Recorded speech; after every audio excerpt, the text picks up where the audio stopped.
Well, hello, everyone, and welcome to the Healing and Freedom Journey. Mark DeJesus here. I am your brother from another mother, bringing you insights along the way. I'm all about mental, emotional, and relationship health. And if you are too, you have arrived at a great place. Today, I want to continue a series that I've been putting together on the idea of safe relationships. Because within the context of safe relationships is how we will cultivate growth and how we will be able to connect vulnerably, be able to exchange, experience edification, connect to love. Our mental health grows, our emotional capacity grows, and our relational bandwidth grows. And they all relate together and they all work together. And it's important to discern that. So in that theme of discernment, I want to bring out two things today that I think are important for your journey. Two things to discern before you vulnerably share. Why am I bringing this up? Because in safe relationships, a big aspect of the dynamic is the ability to experience vulnerability. Where you are able to be vulnerable with your life and your journey, the other person is able to be vulnerable. Because the more vulnerable you are, the more you're able to simply be yourself, to learn how to land in love. And in that safety is where healing can take place. God is incredibly safe. Isn't it amazing what God can handle as he looks at our lives and our journey? He is love, and he is so gracious, full of mercy and compassion in how he deals with us. Within that, he's called each of us to manifest that to other people. Problem is, we live in a world where sin and brokenness abounds, and we all have areas of brokenness and bondage that we're navigating and working through. Goofiness in our lives that can cause hurt and cause pain.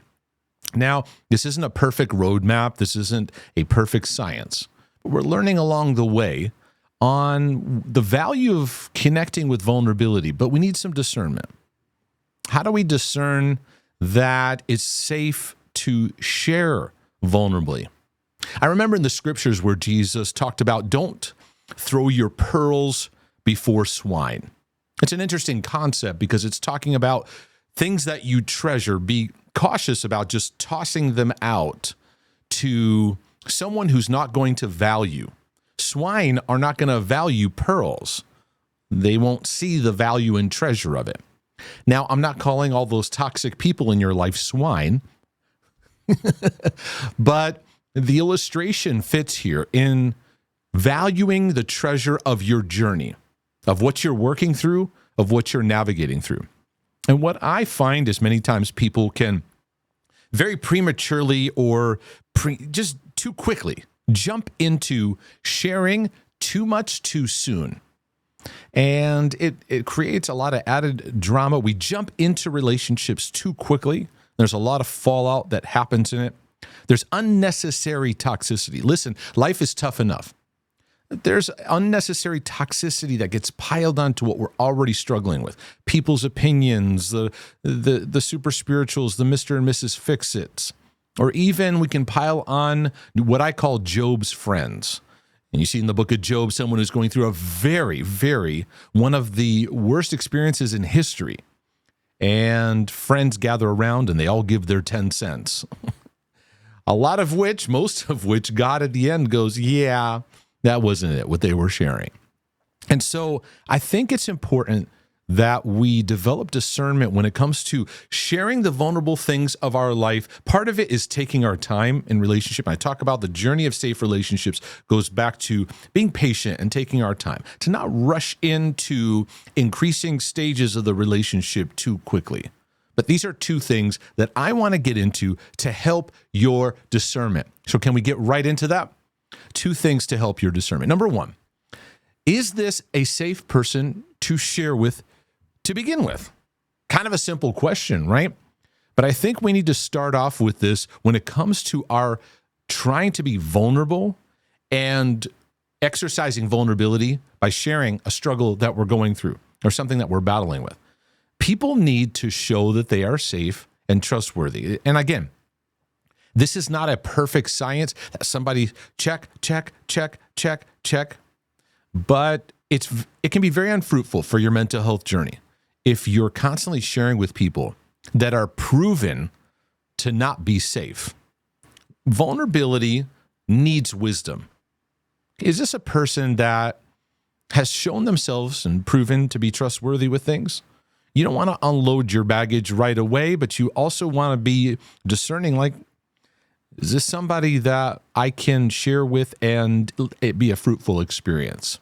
Many times we can obsessively share without first letting ourselves. We're so in need of getting something off our chest, we don't take a minute to go, is this a safe person? And I've been in both kind of situations where I felt this compulsive need to share because I was struggling so much, and I didn't. And at times I walked away and said, you know what, I'm glad I didn't, because I was just in a compulsive fit. And over time, that person showed they were not safe and trustworthy.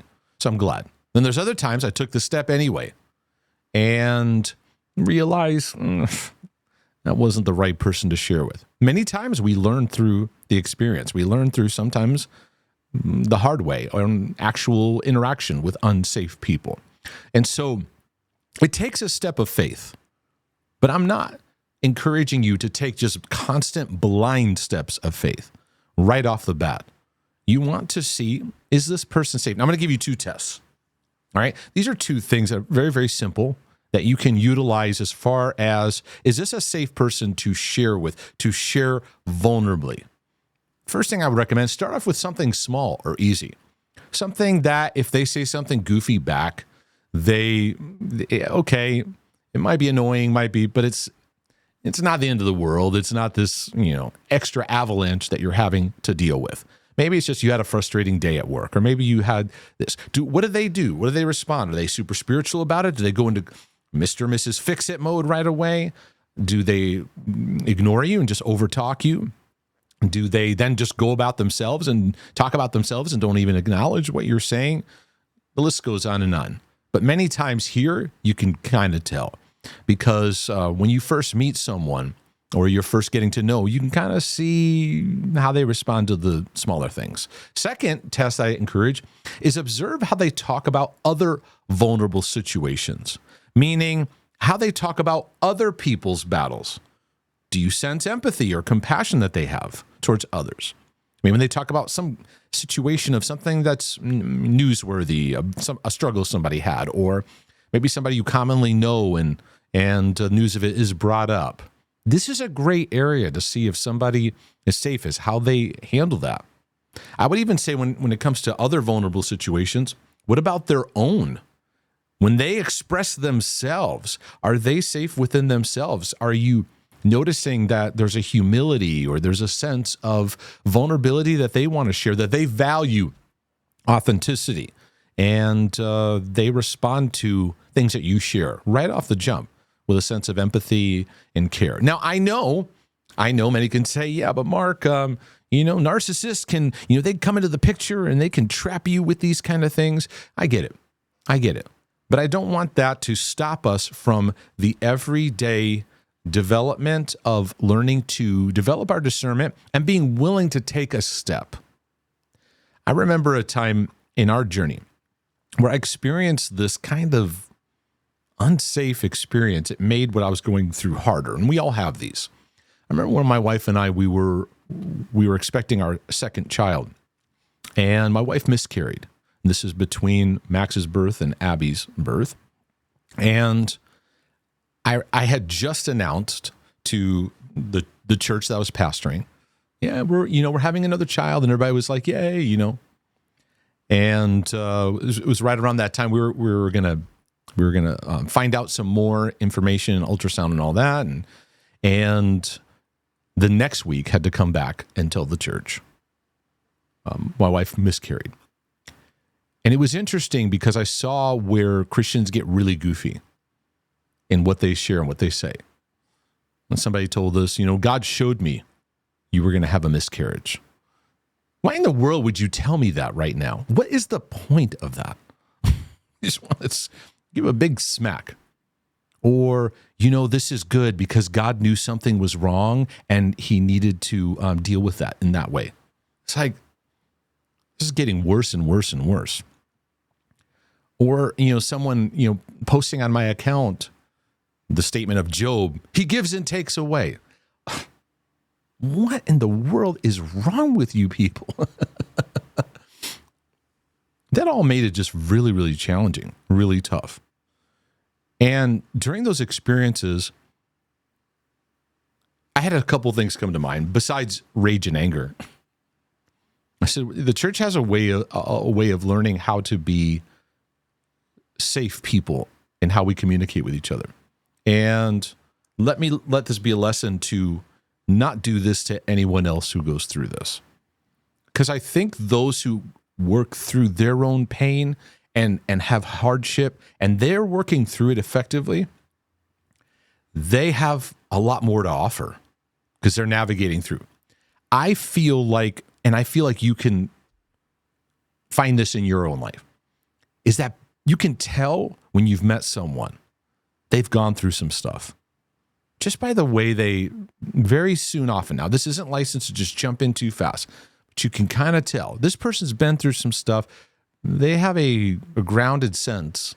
They have a grace about them. They have a kindness about them that's welcoming, that's inviting. But this criteria right here is important because if you haven't gone into the small things, don't jump into those big things just yet, okay? Now, when you've realized that you've shared with an unsafe person, let it be for your learning, not shaming.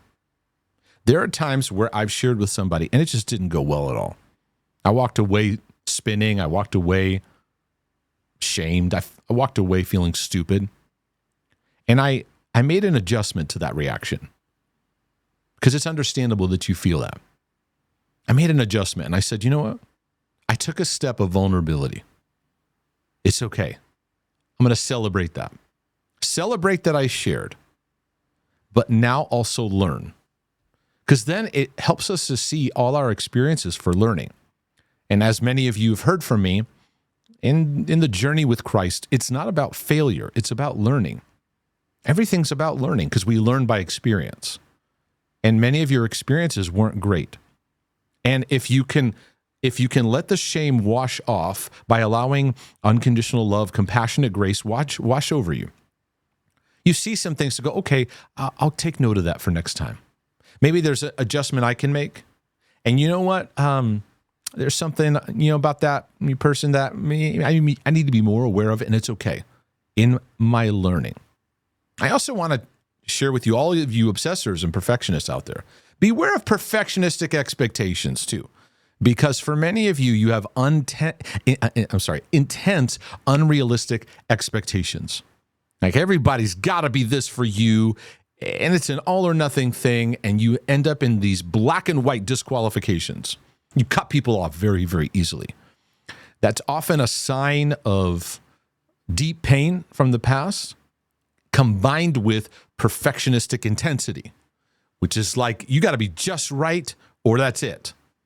And those kind of expectations don't help. So you got to give other people grace too. This is not like, hey, I need you to be safe. It's also, I need to be safe too. And I'm going to take the pressure off of this journey as I'm getting to know, are you a safe person? Because that person also has the right to say, are you a safe person? So that's test number one when talking about vulnerable sharing. You're letting things out that you're sharing that are battles or struggles, just vulnerable areas that you're working through. The second thing I want you to consider, is this the best context and or setting to even share this? Context is important. Setting is important. So we're talking about who you're sharing it with. Is this person, a safe person? And then also the context that it's in, the person, the place. And a couple things I want to share with you. Large crowd settings are not the best place to share deeply personal struggles. For example, I've seen in a number of situations, somebody just feeling so compulsively guilty that they all of a sudden publicly share their pornography struggle to the mass public. Well, the mass public is not going to handle that very, very well. There'll be many who'll be very gracious and compassionate. A large number of people, gracious and compassionate. It's not the best place to share those things. I, as a compassion worker, feel very protective for people. I sometimes, my control issues kick up, and I want to jump in and go, stop, grab the mic and go, hey, let's talk about this in private, and let's get you some help in a proper setting, or, public confessing of a marriage struggle in a large group setting.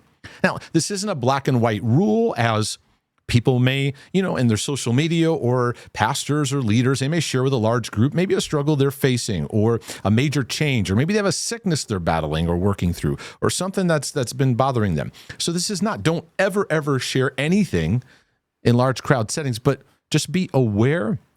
Not every personal struggle, it's the best place to do that. When I see people sharing in that kind of way, sometimes I ask, do they have a group of people around them? They may not. And because of that, they feel this is the only place they can share this. So then we go, well, not large group, but a small group is a place to share these things too.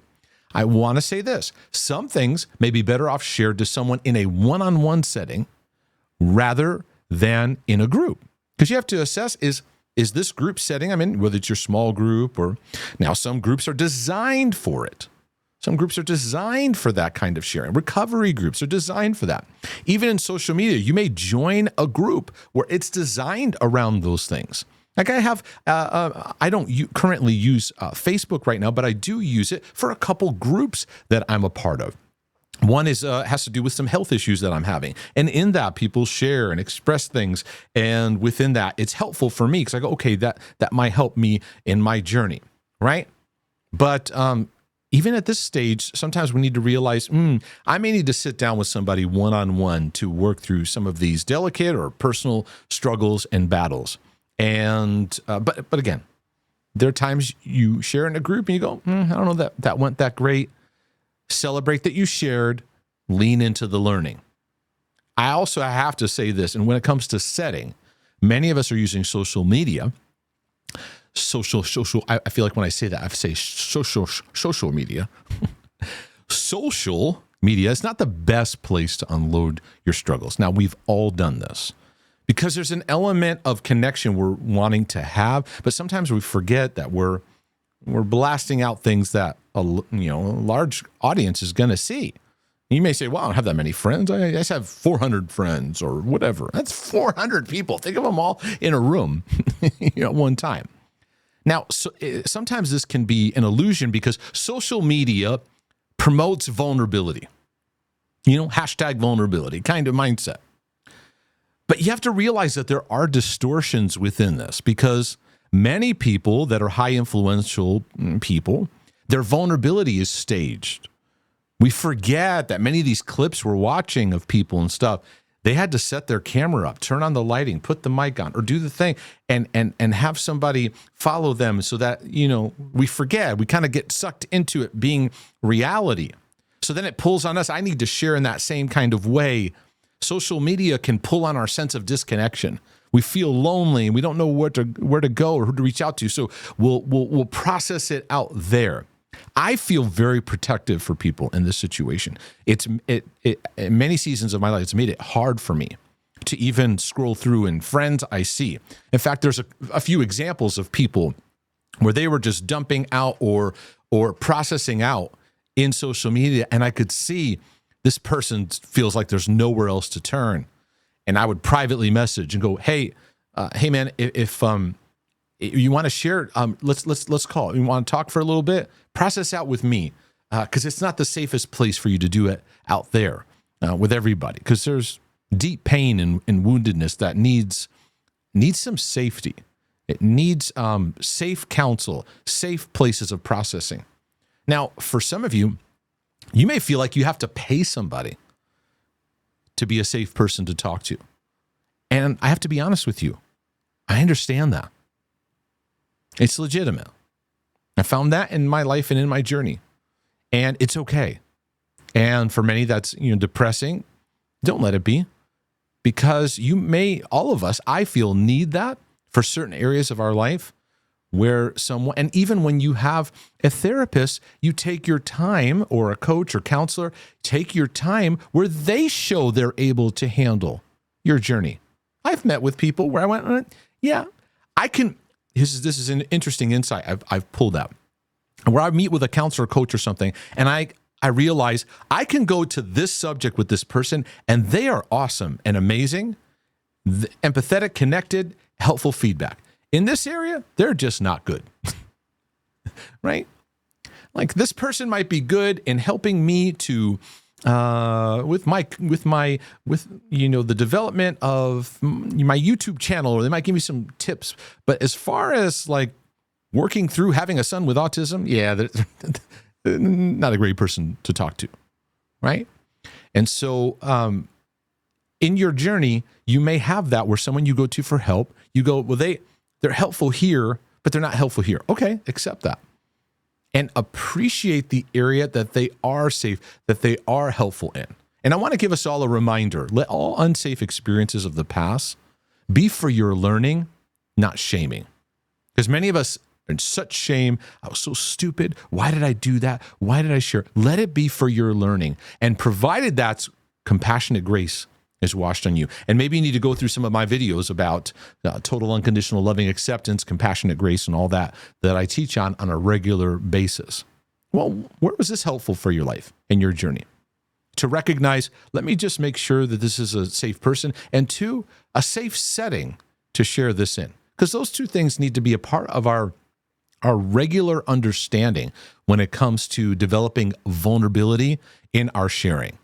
Now, I'm going to get into, in another video, some further patterns that make vulnerable sharing unhealthy. I'm going to get into some other things about unsafe relationships, how to be better in our safety as believers with each other. But what questions come up for you? Feel free to use my questions page. Before you do that, click that like and subscribe button. Go over to markdejesus.com, and you can support these videos by clicking on the donate button. It's greatly appreciated.